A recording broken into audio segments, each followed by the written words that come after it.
Assalamualaikum warahmatullahi wabarakatuh. Kawan-kawan, saya ingin melanjutkan kajian retorika periode Yunani. Salah satu tokoh Yunani yang bicara retorika adalah Plato. Menurut Plato, unsur utama retorika pertama ada organisasi pesan, dua ada gaya, tiga ada proses penyampaian, dan yang keempat ada pengenalan jiwa audien. Retorika menurut Plato harus membawa seseorang pada kebenaran sejati, bukan kebenaran pragmatis. Ini sesungguhnya kritik dia kepada kaum sofis yang berkembang di Yunani pada waktu itu. Kita tahu bahwa kaum sofis itu adalah mereka yang aktif menukar pikiran bijaknya dengan uang, mengamalkan pragmatisme dalam tanda kutip atas nama filsafat. Plato mengkritik kaum sofis itu. Lalu Plato memperkuat gagasan retorika yang disampaikan oleh Sokrat. Maka unsur pertama dari retorika itu adalah organisasi pesan. Jadi pesan harus diorganisir. Kawan-kawan boleh menafsirkan organisasi pesan dengan mengikuti model Sokrat yang tadi beberapa kesempatan lalu saya sampaikan. Ada paling tidak, ada prolog, ada isi, dan ada epilog. Ada pembukaan, ada isi atau materi, dan ada penutup. Yang jelas pesan harus diorganisasi. Yang kedua yang belum diungkap oleh para filosof sebelumnya, unsur yang kedua dari retorika adalah gaya. Gaya itu sangat menentukan efektif tidaknya kita menyampaikan pidato. Biasanya dengan gaya-gaya tertentu, maka audien akan tersihir untuk mendengarkan pidato kita. Gaya ini ditafsirkan macam-macam oleh para pengikut Plato. Satu, misalnya gaya bicara. Yang kedua, gaya berbahasa. Kemudian yang ketiga, gaya dalam berbusana. Pokoknya harus punya style, punya gaya tertentu. Biasanya secara praksis di lapangan, seseorang menjadi digandrungi oleh umumnya publik ketika penceramah itu memiliki gaya yang khas. Kawan-kawan pasti bisa melihat.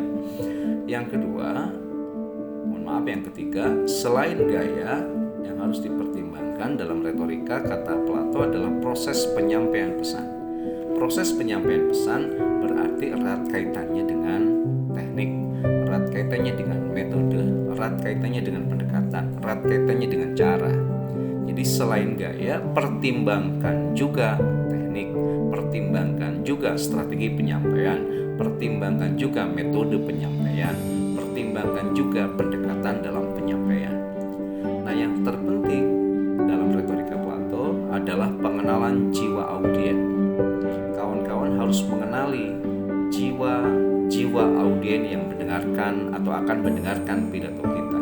Maka dalam teori ilmu komunikasi seringkali dikenal apa yang disebut dengan kerangka referensi atau kerangka pengalaman audien. Kerangka referensi itu menyangkut satu, latar belakang pendidikan audien harus diketahui. Apakah mereka itu rendah atau tinggi latar belakang pendidikannya?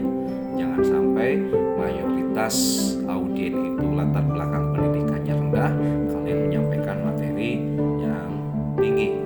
Seperti kawan-kawan saya kalau lagi KKM masih sambutan luar biasa menggunakan bahasa yang tinggi.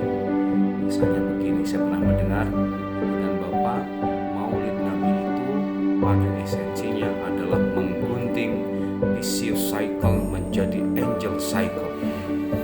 Paradigma perjuangan Nabi berpatokan kepada berbagai macam paradigma Bangacapro.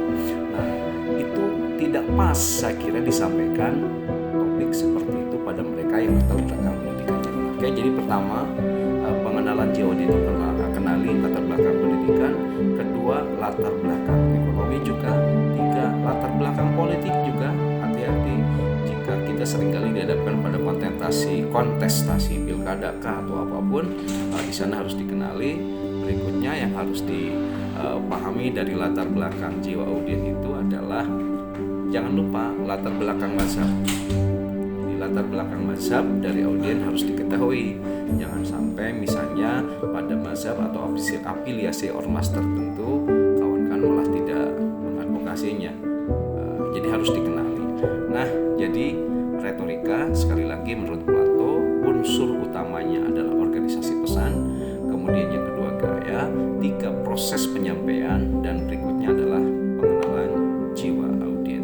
Plato sama menyimpulkan bahwa retorika itu adalah pidato yang disampaikan secara sistematis dan metodologis. Itu untuk kajian kita saat ini. Sekian kawan-kawan semua. Assalamualaikum warahmatullahi wabarakatuh.